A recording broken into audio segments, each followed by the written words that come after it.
What's up, everybody? We gotta shoot the intro because y'all know I can't do nothing without it.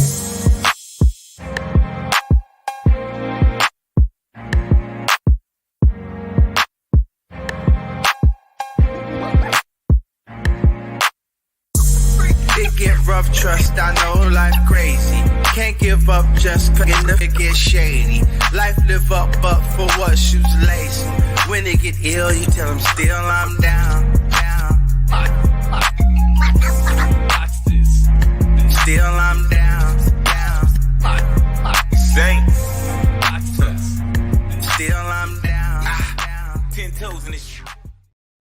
What's up, everybody? It's your boy, Mr. 180. It's your boy, Saint J, man. Let's get it, man. Hey, welcome to the Voice of the Village show. We are here live in the 180 studios. We got some special guests with us. I need you to hit that share button, hit that like button. Do you got your phone in your hand, man? You got your phone in your hand. I hope you hit that share button. Bro. Hey, bro, don't worry about what I'm doing. You keep it professional over there. Listen, man. You already know I done hit the button. Y'all let us know how y'all doing. Let us know how your weekend went. My weekend was crazy, bro. When I tell you bananas. But I did shoot a good wedding, bro. I shot a good wedding. I saw. I know you seen it. And I accidentally got a picture, and I actually appreciate that, He was it like, kind of warmed my heart up, bro. But I was like, what is this? You know what I'm saying? Like, that is not for you.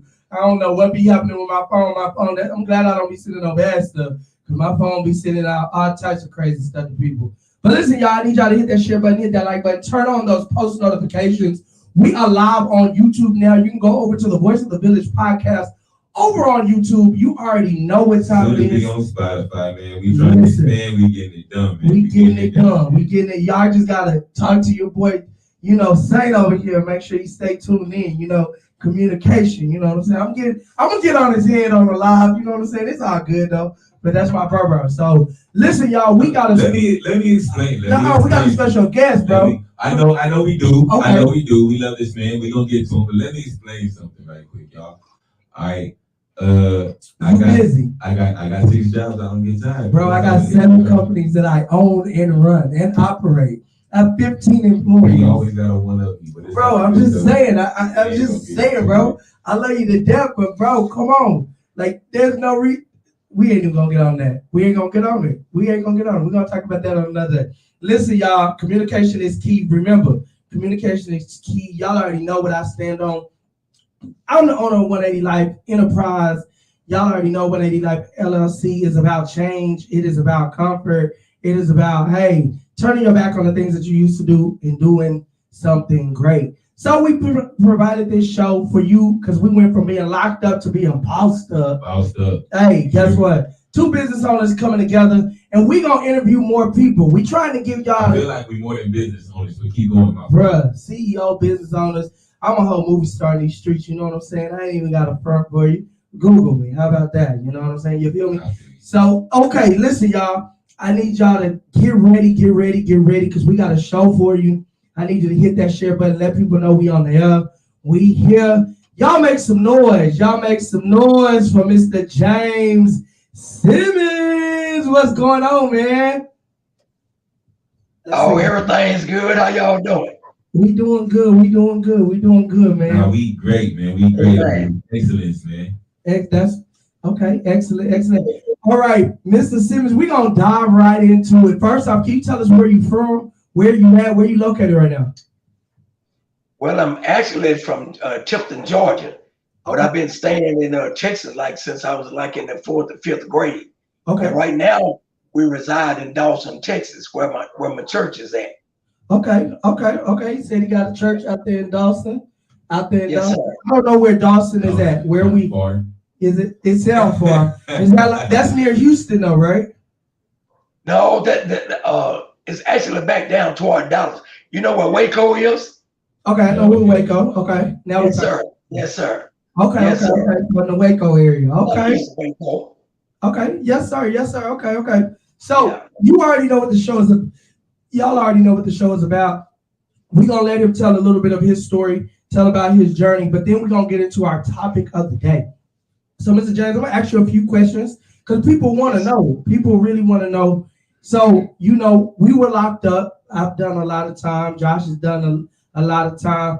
let us know, people that do come on the show, we tell them this is a platform for people that have been incarcerated. You don't look like what you've been through, but let us know, how long did you do, sir? I'm sorry to say. You say how much time I did? Yes, sir. Yes, sir. I did 35 years. Ooh. I did 35 in 4 months, and I started off on death row. I did like almost 3 years on death row, and then in '81, I was transferred to the Darrington unit and stayed there until I was released in 2014. I can't imagine 31 years, bro. I'm sorry, my mind just went, because you said 81, we wasn't even born I'm sorry, here. hold on. I'm 29, I was born in 93, so. Yeah, exactly. When he said 81, I was like, I wouldn't even thought of. That's crazy. Okay. He said, and Josh ain't never speechless, so go ahead, man. So my lifetime in some years, I definitely, we gotta hear your story. Like, we have to, it's a must. Okay, so 3 years, let's start from the beginning. 3 years on death row.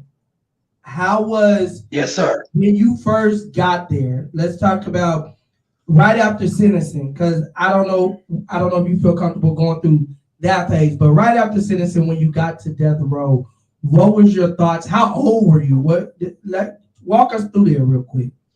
Well, I was 20, and I turned 21 on death row.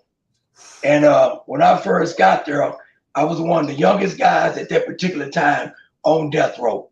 So, but when I first got there, I'm telling you, man, it was crazy.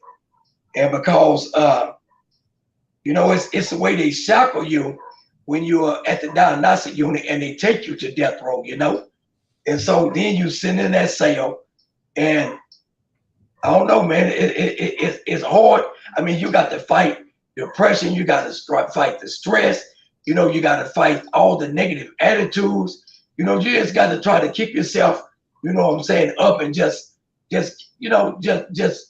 try to just keep hope alive. You know what I mean? Yes, so, sir. Yeah, and like I say, man, I spent all of my 20s, my 30s, my 40s, and 5 years of my 50s incarcerated. So yeah, it was a long journey, bro. Wow. A long journey. So, okay, so you get to death row, you said in the 80s. That was in 81, right? No, I left death row in 81. I hit death row in 79. Wow. Ooh. So, okay. So January the 4th of 79. And so I want to tell y'all, all y'all that tune in, thank you so much for tuning in with us. I want y'all to understand with us, and I want we get this show so people can understand the mindset. And you know what I'm saying, man. See how he remembers all the dates? Yeah, that's crazy. But a lot of people who've been in there for a long time, that's how it is. Okay, so in 79, you on death row, you're 20 years old, and they sentence you to death. They sentence you. We're gonna go through the comments in a minute. We're gonna get to the comments, y'all. Y'all definitely hit that share button. So they sentence you to death. What was, first off, you was in a 1-man cell, 2-man cell? No, 1-man cell. 1-man cell. So you in there by yourself. You don't know what's about to happen. And that I might sound ignorant with this question, but my parents said it's no dumb question. Was it still segregation in the 70s? We talking about the 70s. You say something about the segregation? Was there still segregation, like whites and blacks against each other? Oh, well, I'm gonna tell you something.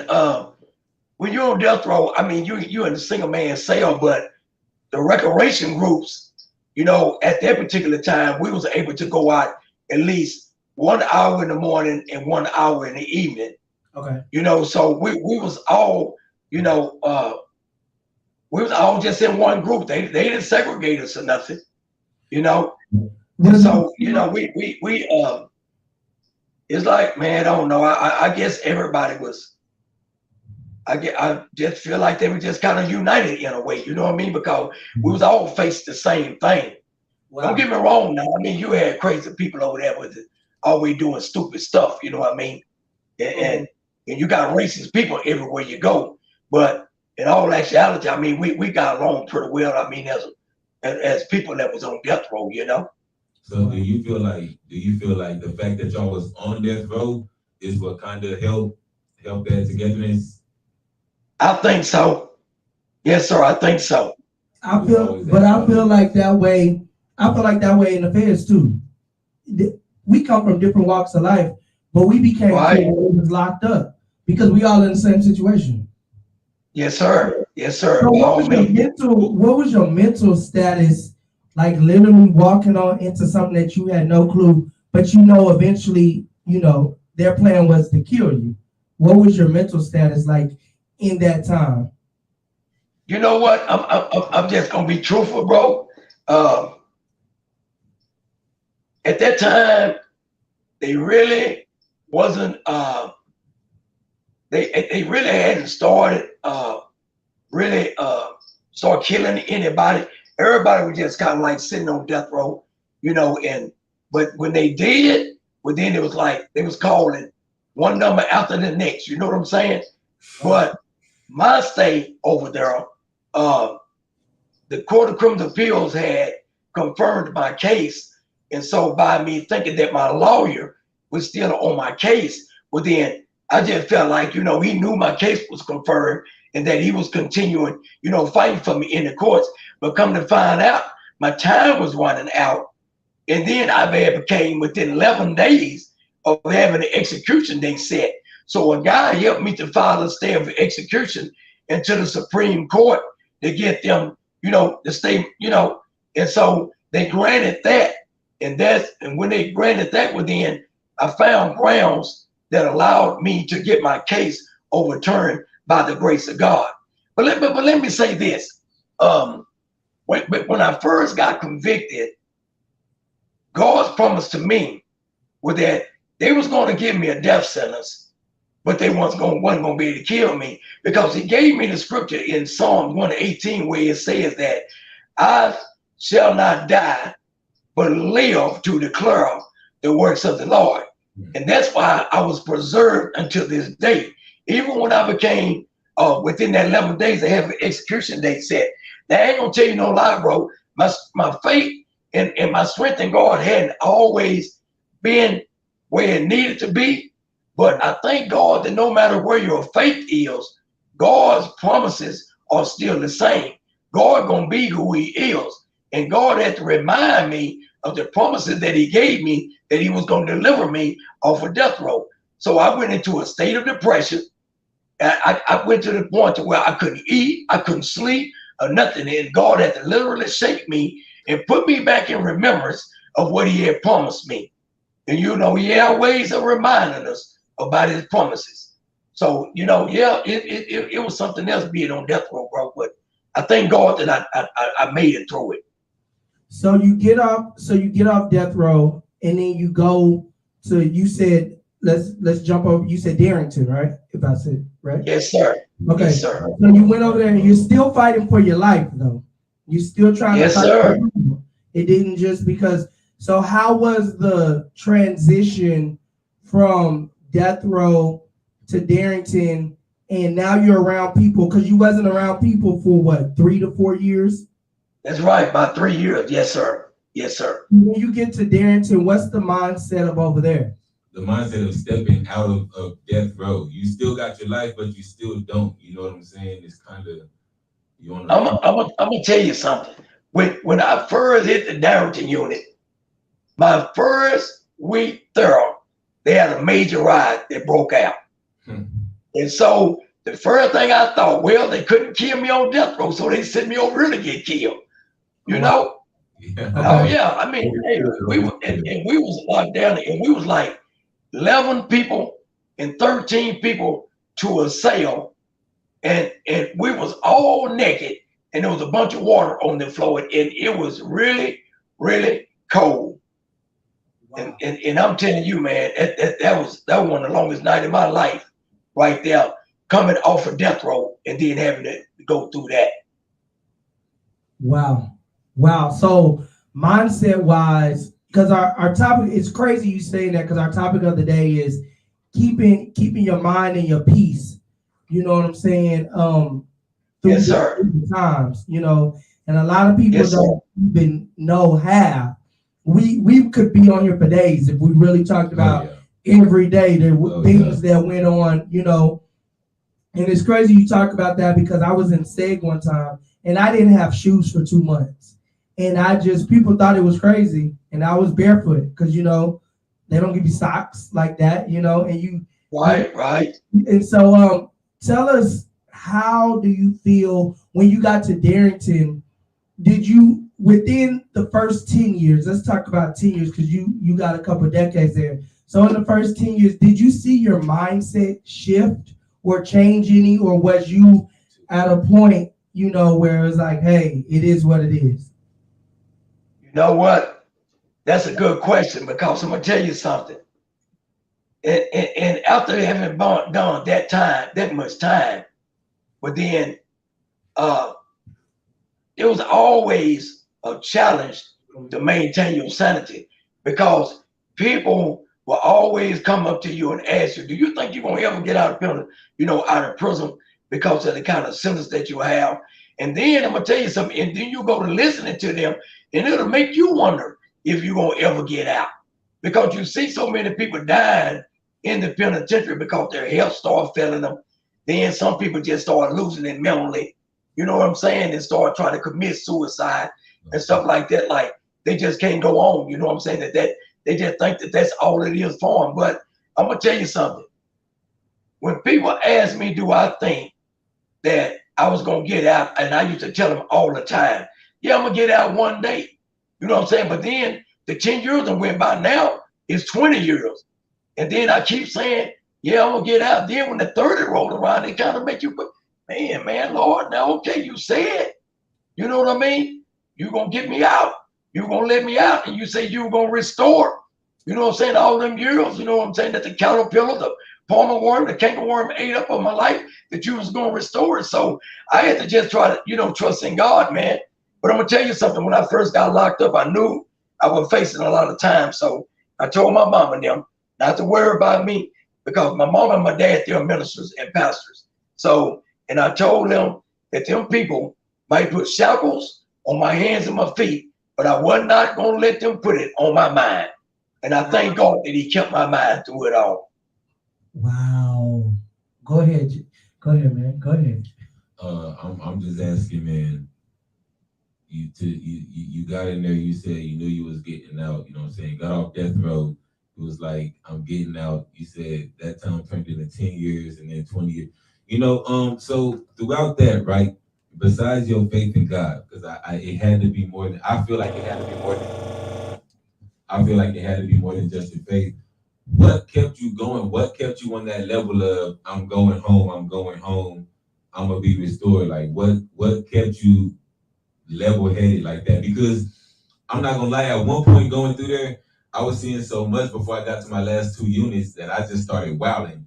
I was like, okay, this is what it is. This is life. And I only had 5 years. You had all that time and you kept your head straight. So what exactly was it that did that for you, man? Well, I'm gonna tell you something. I think my situation in the penitentiary, I'm gonna tell you something. It was more comfortable to me than most people. Not saying that I was comfortable living in the penitentiary, but that my situation was a whole lot more less dangerous, less stressful after so many years because I was able to go to the craft shop to where I can preoccupy my time, because I learned how to do woodworks, and then I started learning how to redo furniture and build furniture and stuff like that. So that was a great help to me, you know. And then they put me in the recreation running the weightlifting team and stuff like. So I was preoccupied with some pretty productive stuff while I was there. So I had that benefit that a lot of people didn't. I didn't have to do a whole lot of fighting because a lot of people knew me, and I kind of stayed to myself. Didn't ever involve myself in games and stuff like that. So it's like it's a lot of things that you can do. Now you can get down there and you can become institutionalized and get caught up in the system and doing a lot of things that they do, and find yourself going through a lot of stuff, getting locked up and say, you know what I'm saying, always in a handcuff, and the law's always at you. Then you considered as a hot boy, which they at all time of the night or day, they running in on you, you know, and all that crazy stuff. So I pretty well much, man, was able to keep my sanity by keeping myself from away from all that stuff right there. And it proved to be a big help to me, you know. Wow. Wow. Staying out the way, man. Really just staying busy really is what I got from it. What I got from it, staying Yes, busy. sir. So Yes, sir. with my question for you is, what you doing all the time that you did you watch, do you remember watching the system change? You know, now the system's a lot different than it was when you first got locked up in 79 than it is now, you know. But watching the system change, how do you feel it affected you? Oh, I'm gonna tell you something. When I first got locked up, they had what they call building tenders, right? And these guys, they used to, as soon as you get off the chain bus, these dudes used to take your tennis shoes, they used to take your chains off your neck and stuff like that. Like I seen, like I was with this young, you know, white guy, you know, and one of the guys, building tender, walked up to him and told him, "Man, that's a nice chain you got right there." And so he had it and handed it in his hand, right? And he looking at it and he say, "I think this belonged to me." He said, "No, my grandmama gave it to her." So he snatched it off his neck and said, "No, your grandmama said give it to me." You know, and stuff like that. But then I thank the Lord that I had a chance to see them get rid of that and then put protection on guys like that couldn't protect themselves well. You know, so I seen the system change, and I seen a lot of officers, they had to get off of the all of the abuse that they was doing. You know what I'm saying? And stuff like that. So I mean, and then they start protecting and safeguarding your constitutional and your civil rights and stuff like that. So yeah, I saw a lot of change over the last few years, bro. Yes, I did. And did your mindset change with the change, or was you just leveled the whole time throughout? Did you ease up a little bit? Did you get a little harder? Like, how did you change with that? No, you know what? I guess I can say that. Yeah, I think your mind get a little bit more relaxed, knowing that the atmosphere have become more relaxed. You know what I mean? Yeah. Yeah. Yeah. Yeah, because you know, like I say, it was tense and it was crazy. You know, oh man, guys were doing some. Hey, bro, I'm talking about some. Yeah. You know what I'm saying? You know, penitentiary stuff, stupid stuff. Yeah. And like I say, and then the atmosphere just got a whole lot better for a lot of people. You know, but like you said though, the key word was that I was able to keep myself busy doing some things. Since I'm saying that it's not enough, it's not about just being busy, but it's what you're being busy about. And a lot of guys were being busy or just creating problems for other people. You know what I'm saying? Because they were having a hard time dealing, you know, with the system, and they had got their minds messed up. So they was, you know, trying to inflict that on other guys, you know. So I got a question for you. Yes, sir. What a lot of people don't know, I got to get some batteries on the next go. But what a lot of people do not know is, oh, that's you. That's you. Turn you up. We having a little technical difficulties, y'all, but we're going to figure this out. We're going to figure it out. Yeah, that's you. Take out the bottom and we can get some batteries. All right, so I have a question for you. So a lot of people think that it's a lot of inmate on inmate crime. Did you witness like officer on inmate crime, like really bad in the kitchen? Well, it was kind of fading in and out. Right. But you were asking me about an inmate and an officer. Yes. Did you like witness inmate? You know, so for example, with me, a lot of people know that my parents sued the system because the officer beat me up. You know what I'm saying? That's how I got whatever the situation happened. But did you witness that, like officers doing dirty crimes towards inmates? Oh yes, sir. Oh yes, sir.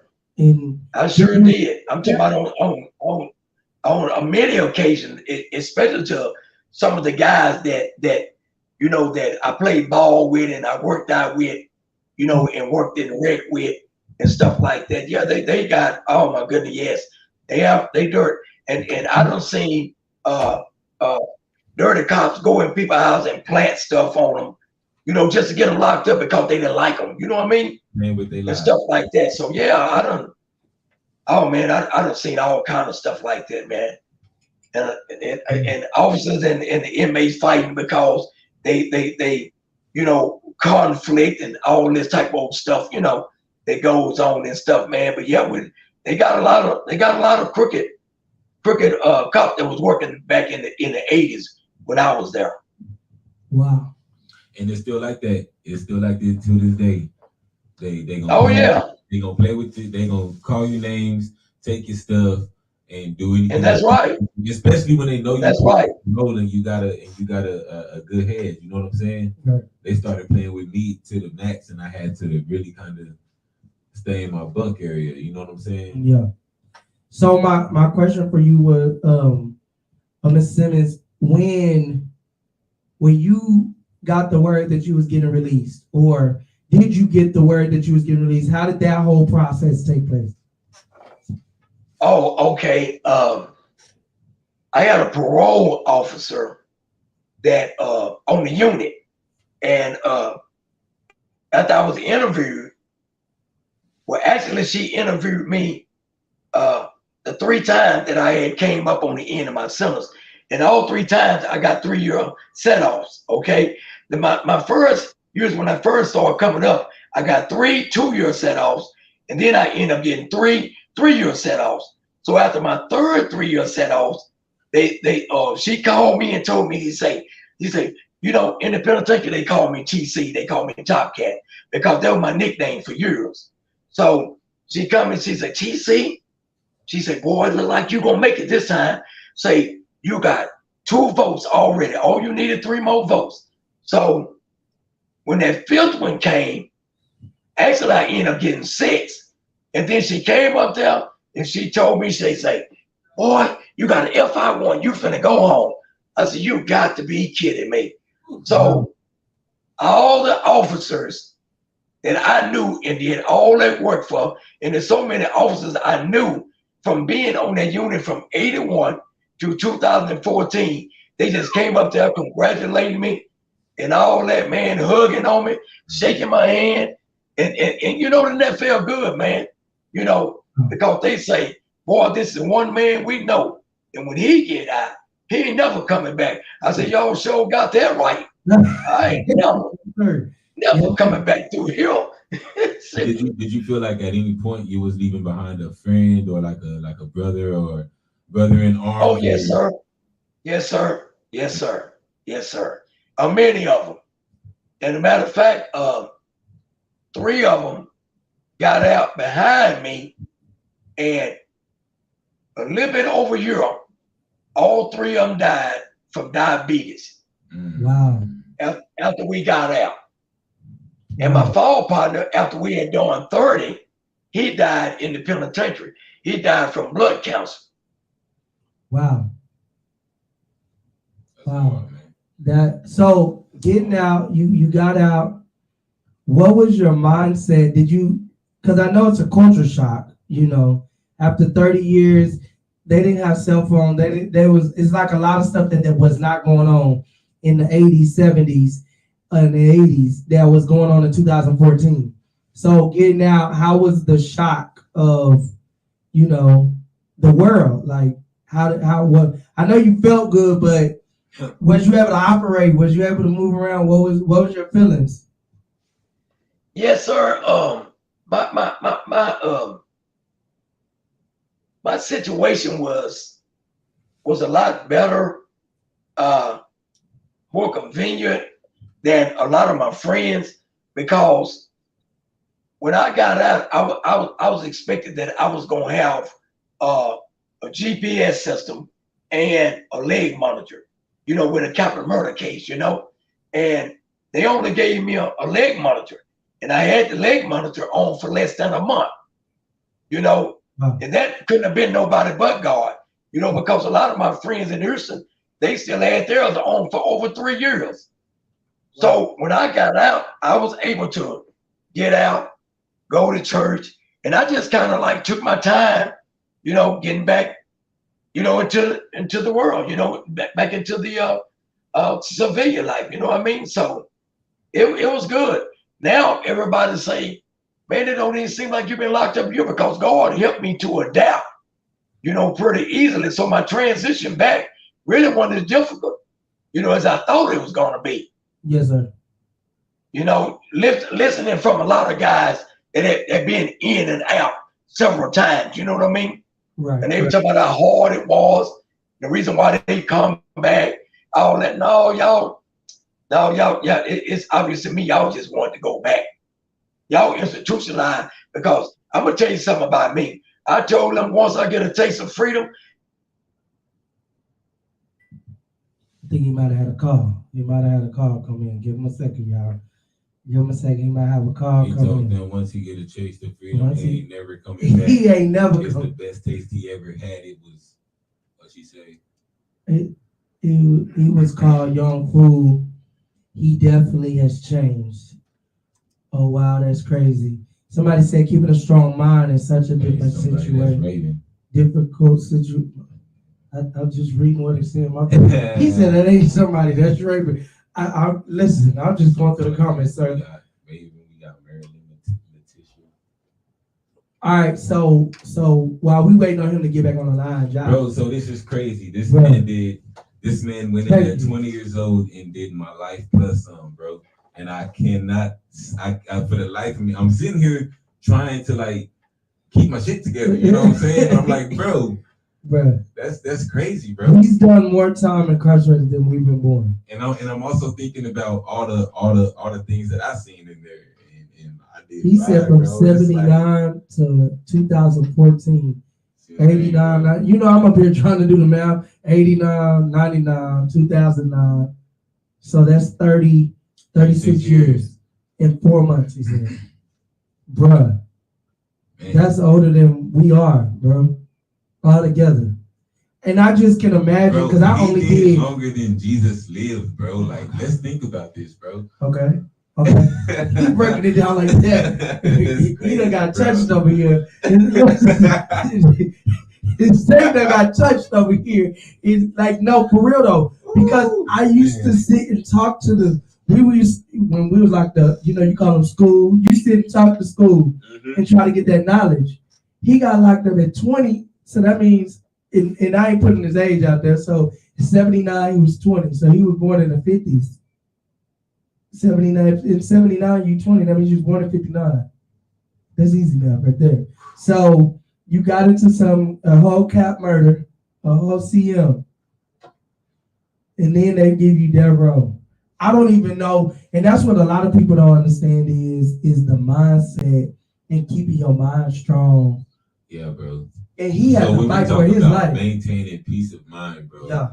You got it. This man said he was able to stay out the way, stay away from all the BS, do his thing for 36 plus, bro. For 30 plus, bro. The first 4 years he was on death row, bro. I couldn't do that for 2, bro. Bro, I did 6 months in Zen. You know what I'm saying? And almost lost it, bro. It was 312 bricks on the wall. I did not. Nah, and 312 bricks. You know what I'm saying? Oh, that's we played Battleship. You chest through the walls. Through the wall with your movies.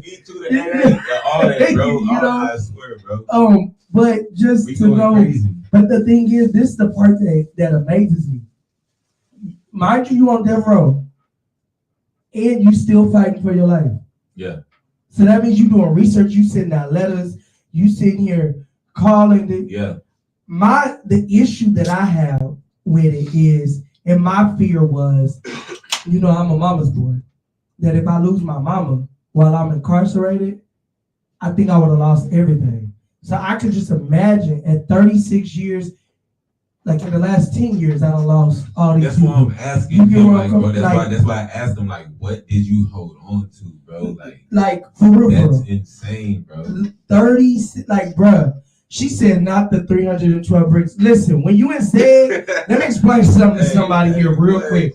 I was in TD. I went to state jail. I did not go to TC. I went to state jail, and this was my first time being locked up. My first time anybody telling me what to do. You know what I'm saying? So I was bucking. The guard tell me to get up. I'm not getting up until I feel like it. And then one day it just went down. One day they messed with me. They wasn't in the mood. I wasn't in the mood. I flung my hands like this. They said I was swinging at them. They gassed me. If they gas you, they gotta lock you up. You can't stay out there if they gas you. You know what I'm saying? So they locked me up, and once I got in there, I ain't gonna lie, I didn't want to come out. I was just because in state jail is my first time being locked up. It's a bunch of people that I don't know. I can't control the narrative. It's 55 bunks in here. 56, I mean, it's even number 56 bunks. You can't control the narrative. Everybody's hollering, everybody's moving, everything, and it's just, for me, it was just too much movement. And hold on, bro. Hold on real quick. When I first got in there and seen all those men, bro. Bro, I'm looking around at all this. It's all men, bro. We got 56 men, 55 right. Men. You know what I'm saying? Plus I think 56. Right. You feel me? In one room. They got the 2 bunks by the toilet that nobody ever used, but it'll get to 58 one day. You know what I'm saying? Bro, I think the part that got me, bro, when we first got there and we were outside, we got off the bus, we were outside, and they said everybody get naked. Oh, yeah. Yeah. And I was like, okay, they playing, right? And I think it was me and like another young guy. It probably was like 3 of us that had never been in trouble before. We young. I'm like, oh, they just playing. And we was in the back of the line. And before you know it, everybody's like outside. Everybody's stripping. Everybody. And they got to check you before you go inside. And you elbow to elbow, bro. And then you got to walk down the hallway. They don't give you clothes till you get all the way in the building down the hallway. She said, Miss Simmons says he lost his dad while he was in there.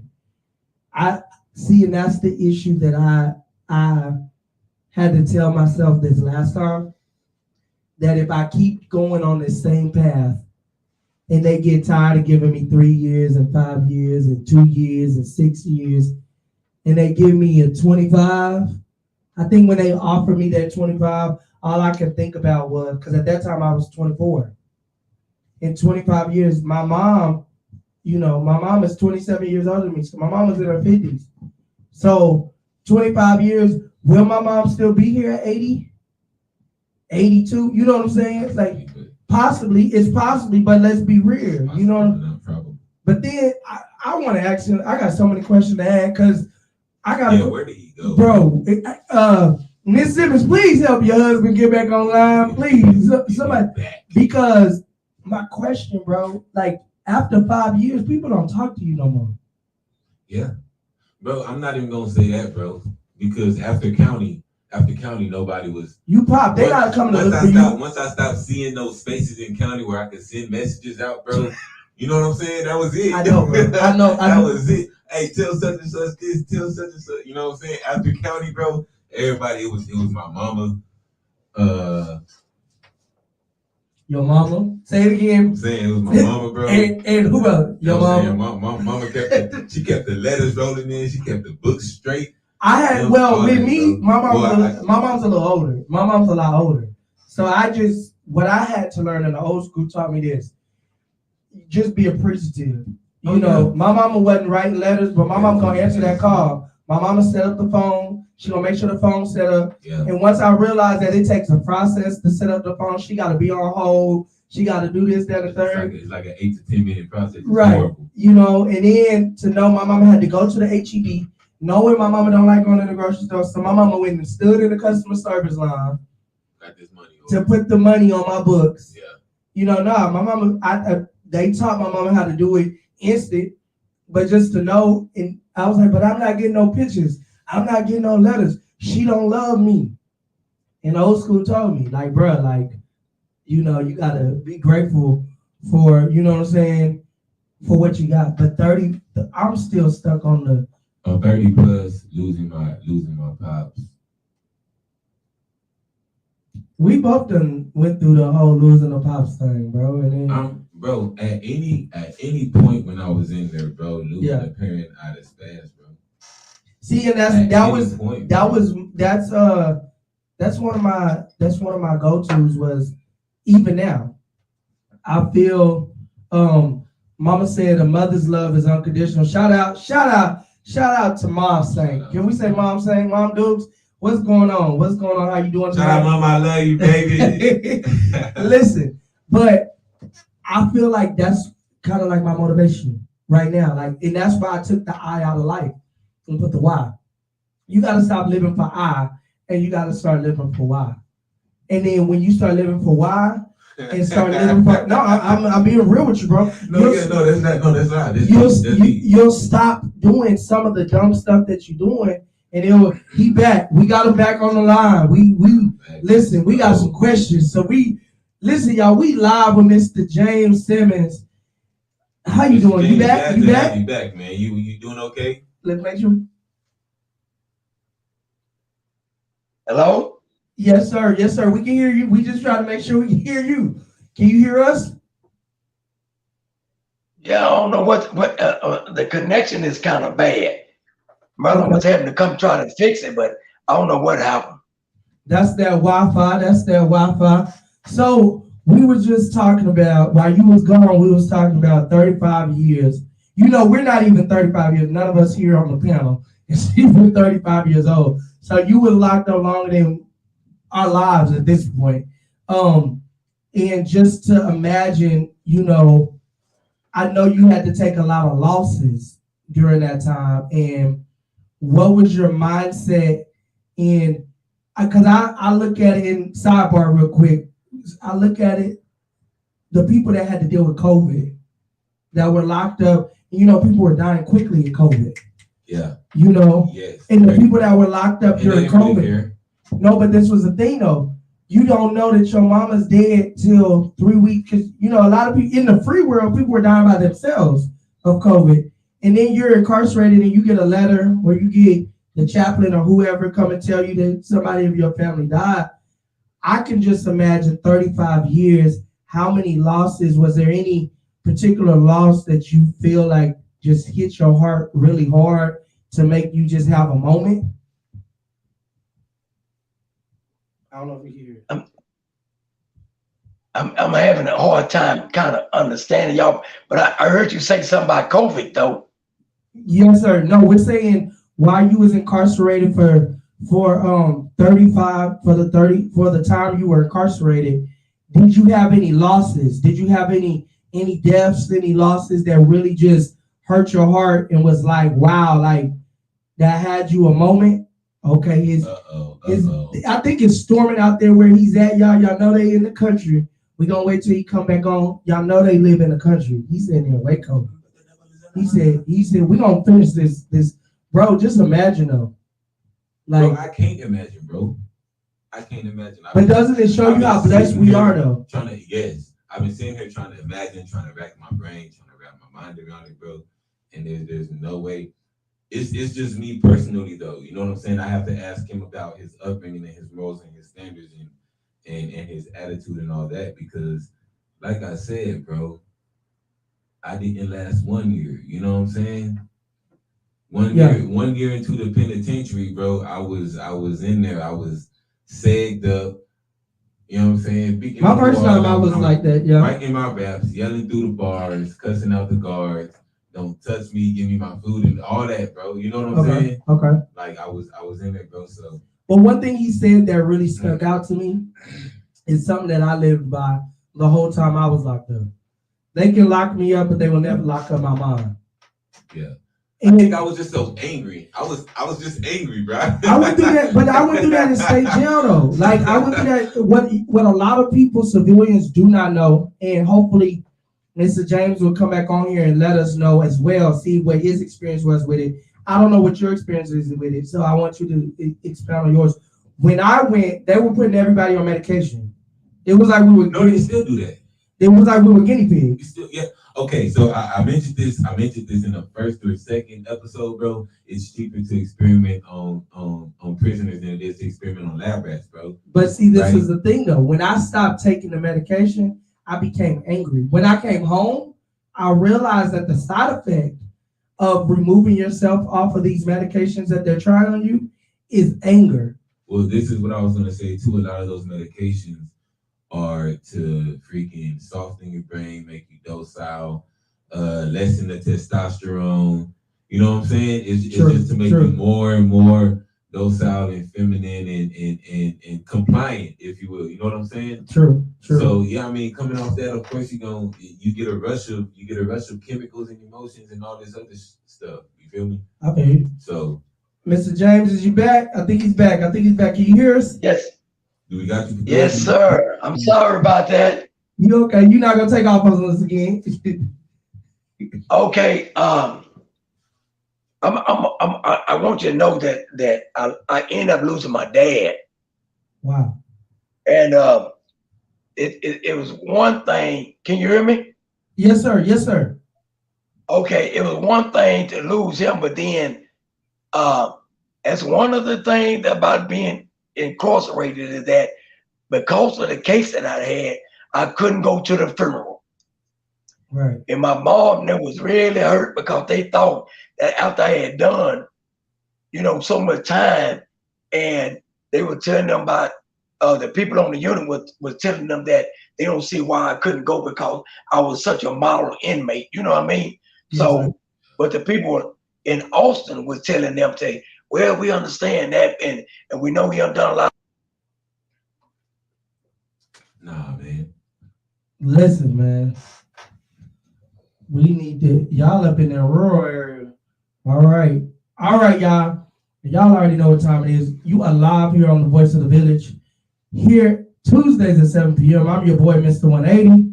I'm your boy St. J, man. Y'all hit that like button, hit that share button. It ain't never too late to share, man. Ain't never too late to get the word out, bro. Today we're talking with Mr. James Simmons, and we are talking about he did 35 years and 4 months. He did 36 years and 4 months, bro. Bruh. Locked up. Now he's bossed up. He got out 2014, got his own church. He got out, I went in. That's crazy. 2014, I was going in too. 2014, I was actually fighting for my life in the county. Was I? No, 16 I was. No, 14, I think I was in the streets doing my thing. Thug Dizzle. Maybe not Thug Dizzle. You was probably doing your thing. Not Thug Dizzle. All right, Mr. James, he's back. So you lost your dad. Yes, sir. You lost your dad. So we gonna get Yes, sir. We gonna roll with you. So lost your dad, couldn't go to the funeral. What was your mindset then? Did you have that moment where you just, like I had a moment I spazzed out, and the Lord knows I'm a pastor's son.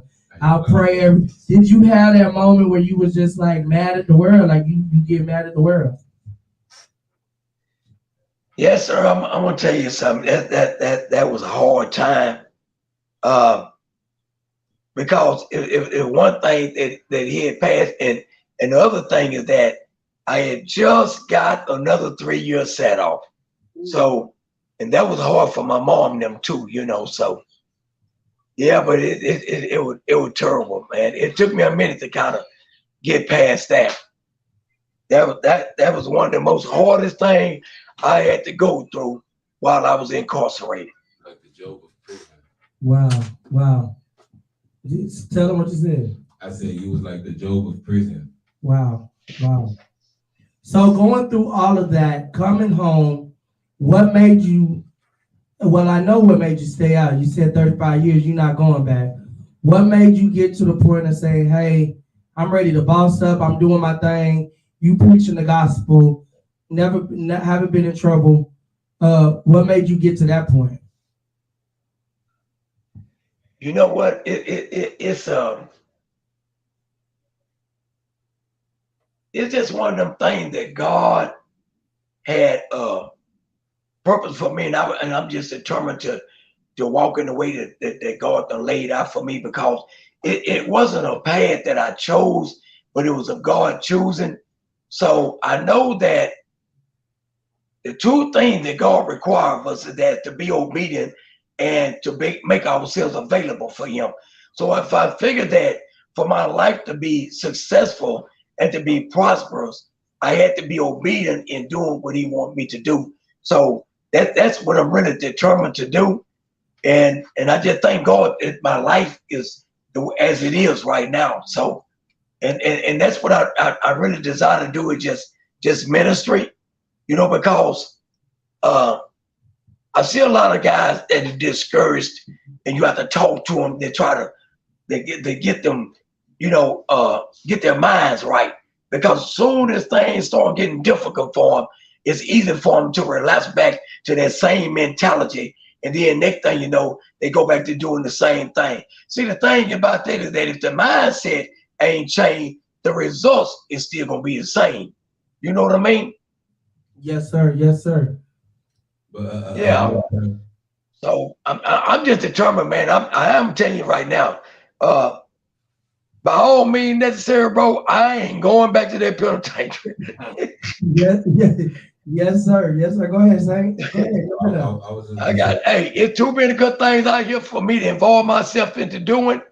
You know what I'm saying? Not only that will benefit and to help my family, but the people that is around me. And I thank God that that's one reason why my transitioning back to society was easy, like it was, because I have a lot of people around me. I have my wife, and then it was 10 of us in my family. It's 5 boys, 5 girls.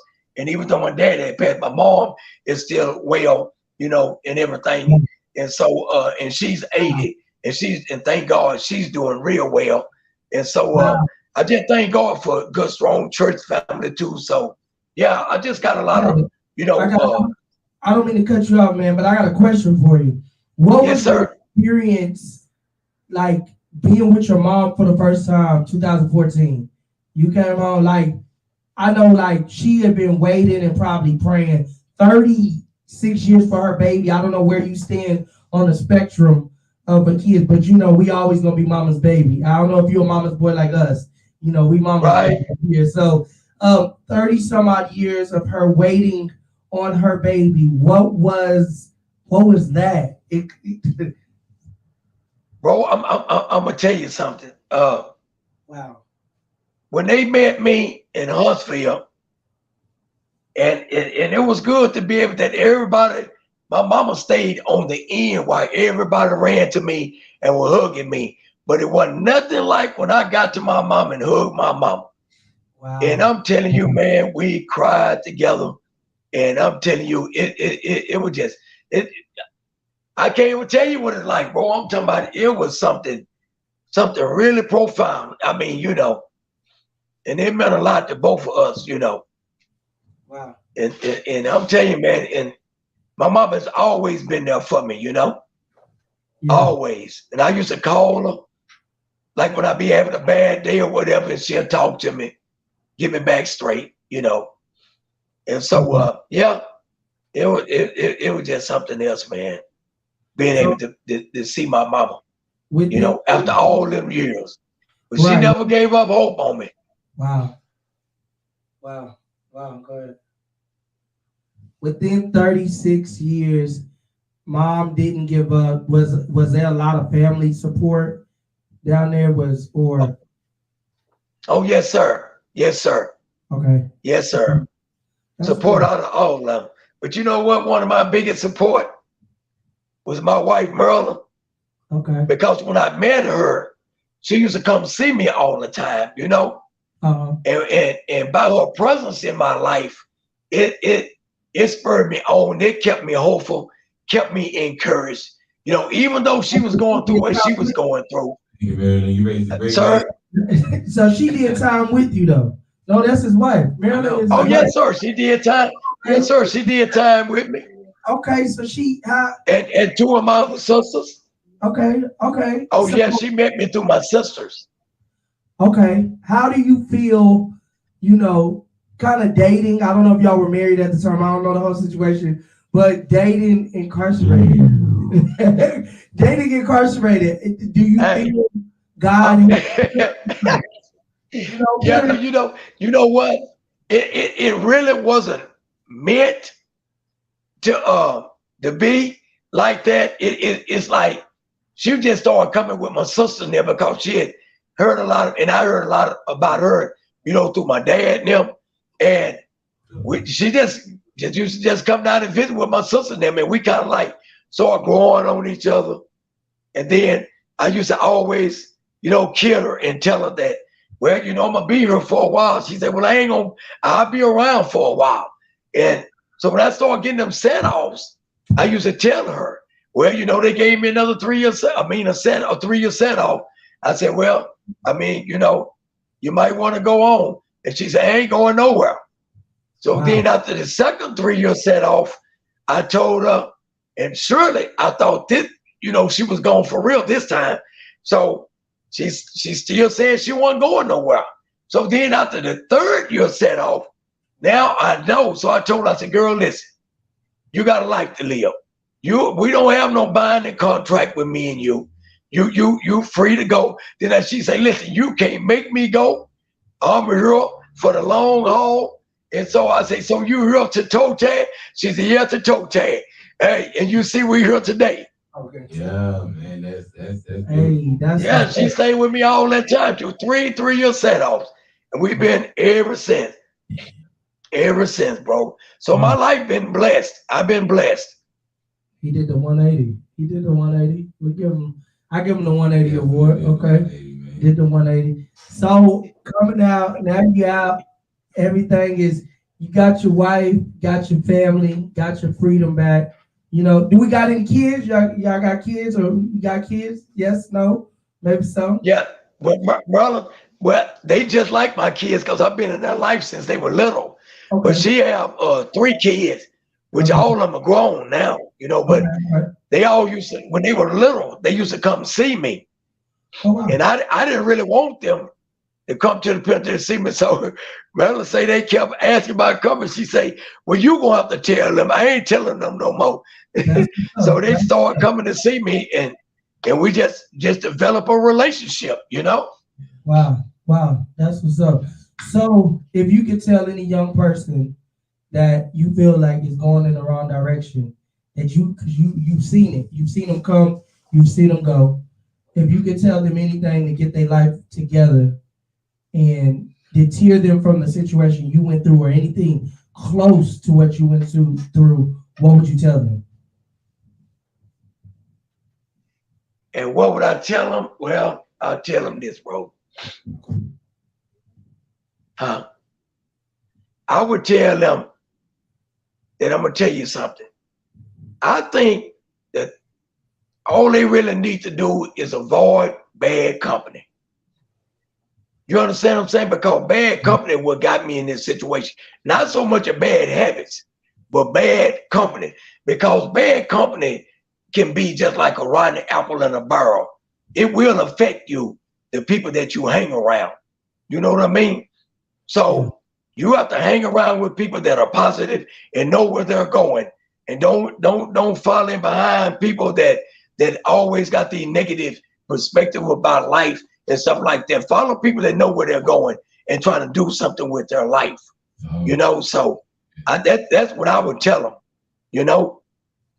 Wow. So my thing is, it's a couple questions that we always ask people. Is there anything that you do that you did when you was locked up, that you picked up like a habit when you was locked up? Is there anything that you still do today? Like I make spreads still. Like I still cook a good spread. You know what I'm saying? Oh yeah, cook some good nachos. Hey, anything? Hey, it's funny that you say something about them spreads, because it's some guys that was incarcerated too, that on my job. And every so often, like on a weekend, we'll make a big spread. Okay. Cook out the house, do some dominoes, some spades, and a good spread. So does your wife try spread? And will she try it? Has she tried it? but they don't do it because they're institutionalized. They just do it as a remembrance of where we came from, and they want to make sure they reminded that they don't want to go back. Right. I feel you. I feel you. You know what I'm saying? I feel you. I feel you. What do you think about that? Yeah. Yeah. He said they don't eat spread because they institutionalized. They do it because they don't want to go back. Yeah, and it's just a reminder of where we came from. You know what I mean? And we just say all the time, man, I ain't never going back to that place. I'm gonna tell you something, bro. That place is, and I'm just sorry, but I can't see no nothing good, that really will want you to go back, because that's inhuman isolation, man. Why would you want to subject yourself to people that mistreat you, and it's like they're bent on making your life miserable while you're in there? And you got a lot of officers, that's what they do. They'll come in and try to make life as miserable for you as they can while you're incarcerated. And you go through these lockdowns, they tear up all your personal property and all this stuff. People be done left you stuff when they went home, but because you don't have property papers on them, they'll confiscate it or they'll tear it up just to make just to make your life hard in there. Yep. I don't want to subject myself to that mess no more. Yes, sir. I think my turning point was when I can go get my own Sprite. Whatever time I wanted to get my Sprite, I didn't have to go with. And that's right. I ain't got right. something to drink. I ain't gotta do all this extra. I can get up. And I think my thing is having the luxury of walking through my house when I want to. I leave when I want to. I come back when I want to. Just the luxury and the freedom just makes me. I think really what hit with me when I walked out of Walmart and wasn't nobody chasing me, and I could look around. And I got no for real. For me, that's and I have my receipt. Yeah, man, this really feel kind of good. Like I know I worked hard for the things I got. I paid for it. Ain't nobody about to walk into my car and say, "Hey, can we see your receipt? Can we talk?" That is a good feeling, though. It is that is a good feeling. Hey. I think when I came home, I literally walked through Walmart for about 3 hours because commissary, you get that list. And whatever's on the list, you got to pick, And just to go to Walmart, and it's 16 things of bread, and you it's 15 different of this. Pick your own whatever you want. Bruh, the luxury of freedom. That's true. Yes, that's so true, bro. Hey, that, and you're right. Hey, and that's why I say once you get a taste of freedom, nothing else, you shouldn't sell it for nothing else. You know what I'm saying? Because like you was just saying, having the freedom to if you just want to walk down to one of your brothers and sisters' house, if you just want to walk to the park, you ain't limited. You can shower for as long as you want. You know what I'm saying? You ain't got to worry about wearing nobody else's boxers, and stuff like that. Yes, sir. Yes, sir. From the laundry and stuff like that, man. Yes, I Bro, do. I bought my bed sheets, I bought my boxers, I bought my towels, I bought everything. Yep. See, that's what I'm talking about. See, you ain't got to shower. That's the crazy part. Yeah. The higher you go, the smaller your circle. Some people have to be trimmed off in order for your growth. And that's true. It is true. I like that so much, bro, because I see that myself with my growth today, bro. Yep. You know what I'm saying? It's like when people have and I talk about this all the time to the people around me. When you have goals and dreams and aspirations, bro, and you pushing towards something and you moving towards something, and you got these people around you that got negative mindsets, they complaining, they're making excuses. Well, you can't do that because this, well, I tried this and that. You know what I'm saying? It's gonna bring you down 99.999% of the time. Sure will. That's right. So that comment is actually really profound, man. I feel like I tell people all the time, you can't take everybody with you. If the conversation ain't helping, and I think for me, I don't know about you, Mr. James, I learned a lot being incarcerated. And I told my mama the other day, and it sounds bad. People might get mad at me. Prison really saved my life. You know, I'm telling you. prison really saved my life. I wish Yes, it did. I have gotten it sooner. I wish I didn't have to do so much time to really pick it up. But prison really saved my life because it taught me, it made me grow up quick. And it told me, okay, hey, you got to get this or else you Well, it going made you go up quick, right? It made you grow up very quick. I went in there at 23, disrespectful. You know what I'm saying? I went in there at 19. I was in state jail at 19. And I would, nothing against Mr. James. I would run into people like Mr. James. They didn't play that.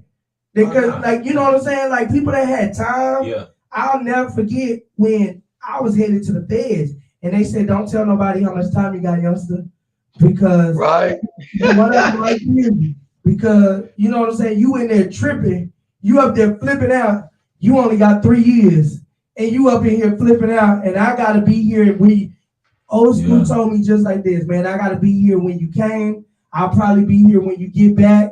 And I'll probably be here when you catch another case and come again.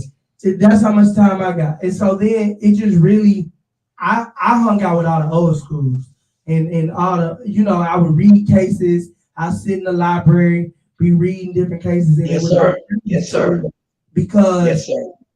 When you go in the library, I'll never forget. You go in the library, I'm loud. Everybody know me. That's what I get paid good money right now. Listen, that's what I get paid good money for now. But when you incarcerated, you couldn't come in there with that. Them old schools, this is our peace spot. If you gonna come in here being loud, you need to go on. They used to tell me that, youngster, going out there to the rec yard where you be loud, you go over there to the church, all that singing, all that loudness, all that, not in the library. Then you learn to go in the library and respect other people and respect. Hey, look, it ain't nothing to, you know, and I could just imagine 30 plus years, how much disrespect probably came your way that you learn to, because I learned that being incarcerated. I don't gotta say something every time. That's right. That's right. For everything. Well, you step right. We gonna fuss. Okay, so about that, I learned being incarcerated how to come back. You know what I'm saying? How can I say this without making this man wanting to knock out my tooth, break my jaw? You know what I'm saying?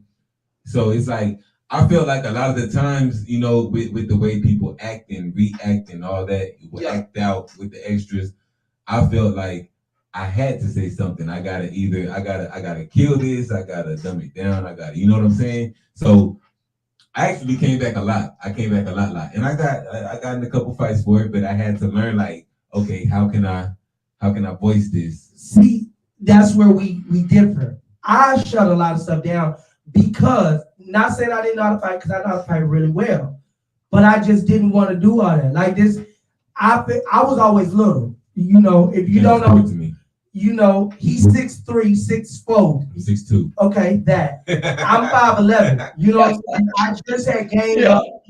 I used to be 145. You know what I'm saying? When I was incarcerated, the max was 145. That's where you was. You get where I'm coming from? And so they would get upset because I was the little guy, because everybody else 6'2", 6'4", 6 feet, and they all stupid stocky because all they do is work out and eat peanut butter and tuna all day.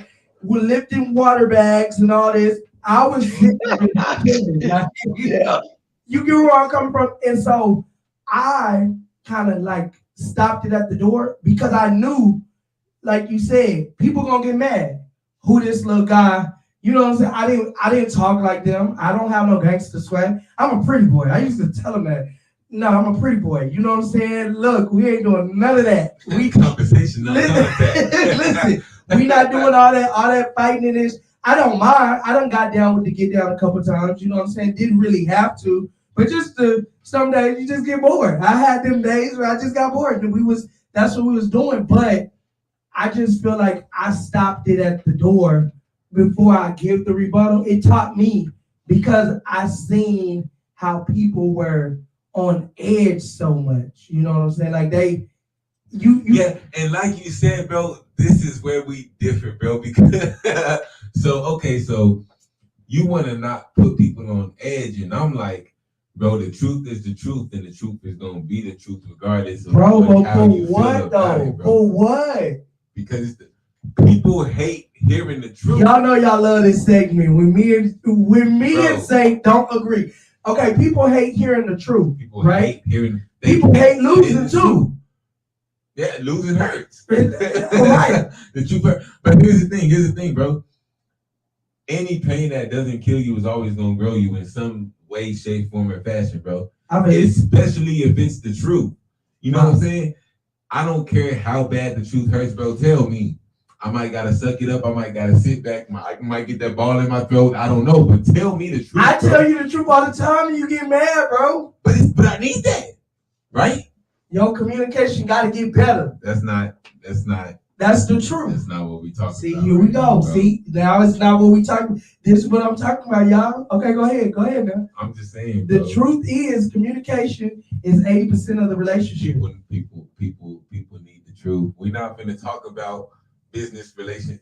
We talking about. Hold on. We talking about boys in the village. True. Even in prison, though, communication would have stopped a lot of scuffles if you would have communicated not so slick. Well, here's the thing. Okay, so here's the thing about me, right? Okay, so I love this. All right, so the last time I lost a fight was in high school, right? Oh, here we go, y'all. Here we go. Now it's let me talk, bro. I can win all my fights. I'm listening, bro. Come on. Out, bro. Come on. The last time I lost a fight, bro, I was in high school, bro. I lost because I swung wrong. My knee went down. Boom, I failed. He hit me. Hold on. Is he really doing this? Look. He said I was there.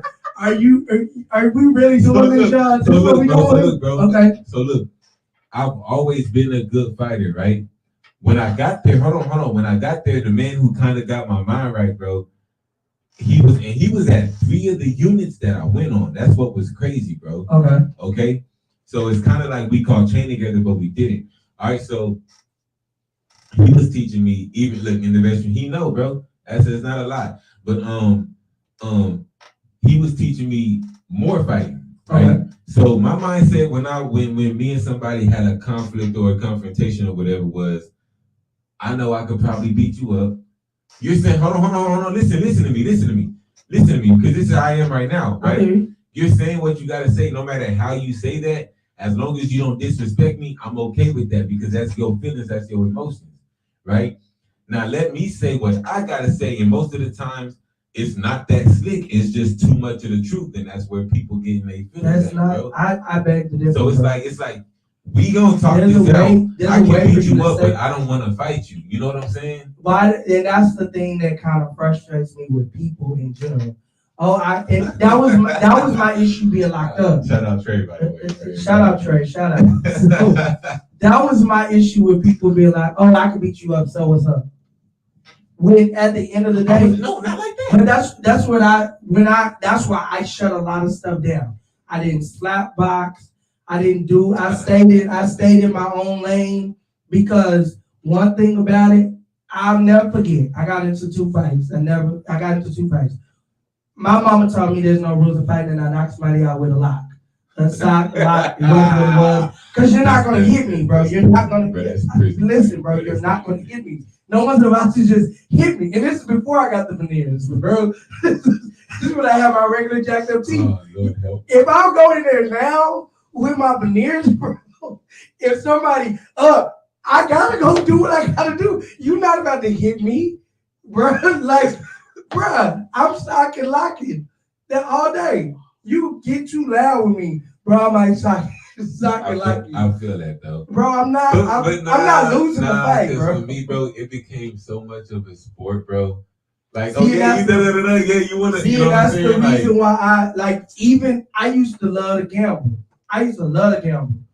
And I'll never forget my second fight. I ain't gonna lie, I can lock him too. And I told him I don't fight there. I'm not doing all this. Let's go to sell. What's up? I'm not doing all that. You got that off. Well, you gonna be on your way to breakfast. I guess it's different. It's a. When I was in there, bro, I fought one man 5 times in 5 weeks, bro. That's ridiculous. I beat this man up 5 times in 5 weeks. Now listen, bro. I'm not saying I know I can beat you up, so I'm gonna say what I want, and you know what I'm saying. Blah, See, blah. but that's This is what I'm saying. Okay, let me correct it then. So when I got into the fight with the second, I love to gamble. I won. Dude said he was 6'3". He was probably about 240. Oh, we'll get it how you get it.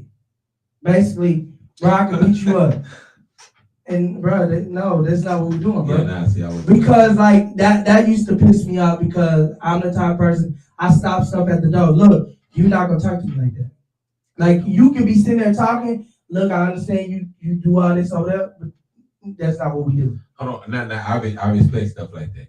Now, if we playing and you talking mess to everybody around me, and then it's just me, you say no to, I'm gonna be like, well, damn, hold on, what's, you know what I'm saying? Then I'm gonna feel like that. But I cut down with everybody. I had probably 2 people we would play and, but like I would tell a couple of the couple of people, hey, look, like we go to the basketball games, they get the roast and do it.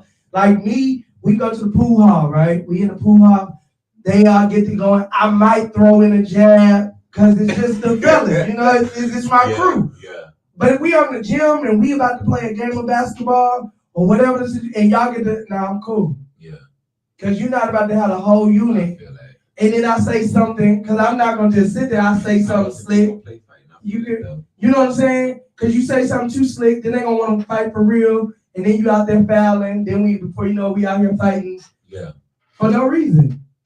But you got to agree with me, bro. Most of the scuffles that come through in there, out here and everything, it all comes to a point of communication. The way that you communicate. It does. And it got to be a mindset change of, bro, you can't be a bully your whole life, bro. I wasn't a bully. My brother is a bully, bro. I wasn't a bully. I was super toxic because I'm going to come at you the way you came. But you said you do that now, though. You do that now, you said. No, I didn't say I do that now. You said that you still have that same mindset. Okay, I don't want to fight you. I don't want to fight you. I know I can beat you. So here's the thing, right? If we are in a heated confrontation, right? We should be able to agree to disagree. Exactly, and I'm gonna do everything I can in my power to be like, let's keep it right here, right? You speaking now. This is what I mean by I'm gonna give you what you give me. You're speaking your mind in any way you want to, and I can accept that because, like I said, that's your feelings. Just accept the way I speak my mind. Don't start getting angry and shut down. And that's why I don't get. I get where you're coming from. I understand that because I'm the same way. But that's why in certain situations I just don't. You know what I'm saying? I don't engage in a lot of different things. Now if it comes to business and it comes to a heated conversation, you know what I'm saying? Let's agree. You know what I'm saying? Let's agree to disagree. And let's move on. If we want to continue to do business, we continue to do business. If we don't, hey, let's move on. You know what I'm saying? So I definitely understand it. I definitely get it. I know the mindset for being incarcerated. I guess because I went to so many, from the state to the feds to the counties and all the dang holdovers, and seeing the different mindsets of people is just like, bruh, like people just, it's its own world in it. And you know that just like everybody else know that. You know what I'm saying? So, yeah. But listen, y'all, it's your boy, Mr. 180. Y'all already know what time it is. We are at the Voice of the Village. If you're watching the replay, y'all hit hashtag replay on the comments. Let us know that you're here. Bro, this was a good show. This was a great show. It was better than what you expected, right? It was way better than, but next week it's only gonna get better and better as we go. But it was better than what you expected, right? Oh yeah, most definitely. Listen, I'm the little big brother, y'all. This is my little brother. I'm the little big brother. I'm Mr. 180. Everybody call me Big Little Bro, so I'm not even tripping off that, bro. She was insane, man. Listen, I was watching Kevin Hart and Nick Cannon, and they had a dope intro, bro. We're gonna have to work on it. Switch it up. We're gonna have to switch it up one time. We're gonna come with something live, man. Hey, throw suggestions, man. Throw suggestions. Y'all throw questions. Y'all throw if y'all want to see us talk about a certain thing with a certain person, we gonna try everything we can to do that, man. Y'all let us know. Tap in. All right, y'all. Y'all already know what time it is. We're going to see y'all next Tuesday at 7 p.m. But we got to pay a couple of these bills because y'all already know the sponsorship is what keeps us on the air. Y'all, if y'all don't know who I am and have not seen me on the radio or have not seen me on the radio, here we go. I got to do what I do. They probably like, man, why does he talk like that? Listen, it's just part of my job, y'all. All right? So look, let's go through some of our sponsorship. Listen. I don't know. Oh, no, that's not it. Okay. If y'all don't know what I do, man, hey, and I'm dropping, hold on. Hey, man, real quick, I gotta let y'all know, I'm dropping on SoundCloud too, man. Well, I'm dropping on SoundCloud already. I sent y'all the link, bro. Hey, I'm dropping on all platforms. The album is real soon. Y'all check it out. I know it's been a long time coming. We got videos and everything. I got merch coming for y'all. Y'all just stay tuned, man. It's hard work and dedication. That's why y'all waiting like that. Just bear with me. It's gonna come. Let's get it. Listen, all you gotta do, go check it out. We can't go nowhere, bro. We're in the middle of recording. Sit down, bro. We still here. This is what we do. Listen. You know I get listen. If y'all want to team up with Mr. 180, all y'all got to do is go to 180lyfe.com. Y'all already know on Sundays, we got Bible and Ends with our host, Coach Ann. I was waiting on him to come in there. Coach Ann, she's already recorded this Sunday, every Sunday at 7. No, it's at 5 p.m. on Sunday. She will be live here on every social media platform. Listen, this month we got 180 Life Enterprise Magazine with Miss Delcina West. I will be live with her on Thursday.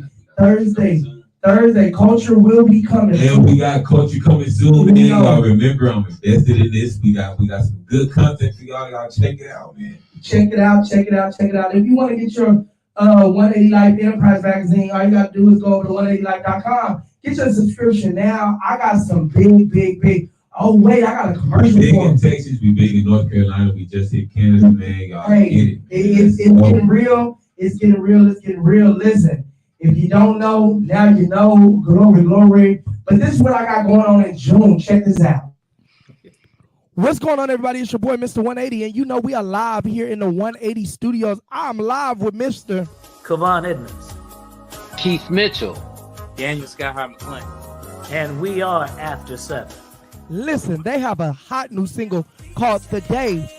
Featuring Stokely. Yeah. Hey, that's what's up. Y'all make sure that y'all go download that on all streaming platforms. Danny, let us know what your social media is, man. At After 7 Music, make sure you follow us on Twitter, Facebook, YouTube, you name it, it's all the same. But to get them tickets for them shows and all that jazz, make sure you go to After 7 Music on Instagram. Can't miss it. You can't miss it. Listen, y'all also gonna be the cover of 180 Life Enterprise Magazine. It's going down June 2023. Make sure that you set your clocks. You guys are coming back June the 1st, 7 p.m. Are y'all ready? Are they ready? Yes. Are they ready or not? Yeah. Here they come. Listen, y'all make sure that y'all set your clocks. June the 1st, 7 p.m. They will be live here where you see them on Facebook and YouTube. Guess what? It's going down.